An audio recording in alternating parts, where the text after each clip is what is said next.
La parole est à Madame Sonia Lagarde. Merci, Monsieur le Président. Ma question s'adresse au ministre de l'Intérieur. Monsieur le ministre, vous avez annoncé lundi des mesures qui permettront aux maires de mieux protéger leurs policiers municipaux par la mise à disposition de 4000 revolvers et l'aide à l'achat de 8000 gilets pare-balles dans le respect du principe de libre administration des collectivités territoriales.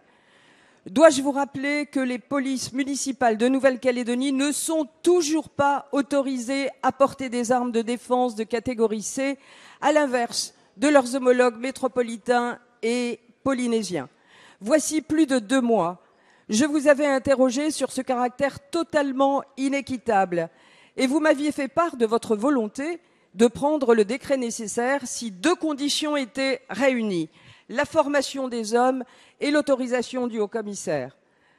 Ces 2 points ne représentent pas d'obstacle majeur, puisqu'ils ne seront que le prolongement de la volonté de l'État de débloquer la situation. Dois-je rappeler que le président de la République a confirmé en novembre dernier cet engagement lors de sa visite en Nouvelle-Calédonie et depuis, rien n'a bougé, la situation reste figée. Dois-je rappeler aussi que c'est sous la présidence Sarkozy qu'a été libérée la vente d'armes en Nouvelle-Calédonie, alors que nos policiers municipaux n'ont toujours pas ou n'ont toujours que des tonfas et des bombes lacrymogènes pour leur sécurité. Dois-je rappeler enfin que la Nouvelle-Calédonie, c'est encore la France? Alors comment comprendre une politique à ce point confuse? Ma question est très simple, Monsieur le ministre. Qu'est-ce qui se passe? Quelles sont les raisons de ce blocage? Le temps est venu d'apporter une réponse claire à un questionnement qui appelle bien évidemment de votre part une réponse tout aussi claire. Merci, Monsieur le ministre. Merci, Madame Lagarde. La parole est à Monsieur Bernard Cazeneuve, ministre de l'Intérieur. Madame la députée, vous m'avez interrogé il y a de cela quelques semaines sur le sujet de l'armement des policiers municipaux en Nouvelle-Calédonie. Vous me réinterrogez de nouveau aujourd'hui et appelez de ma part une réponse claire. Elle le sera.